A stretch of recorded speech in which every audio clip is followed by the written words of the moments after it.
প্রত্যেক সিজন চেঞ্জেই কি আপনার অ্যালার্জেটিক সর্দি, কাশি, মাথা ব্যথা লেগেই থাকে?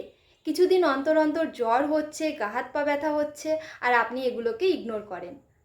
ভাবেন এগুলো তো সকলেরই হয় সিজন চেঞ্জে। কিন্তু এর আসল কারণ যদি আমরা খুঁজি, এর আসল কারণ হচ্ছে আপনার লো ইমিউনিটি।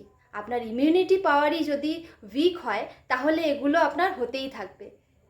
কিন্তু আপনার ইমিউনিটি পাওয়ারটাকে যদি ইমপ্রুভ করেন, স্ট্রং করে নেন, তাহলে কিন্তু ডেফিনেটলি আপনি এই সমস্যা থেকে বেরিয়ে আসতে পারবেন, যেগুলো আপনি খুব ছোট ছোট মনে করেন।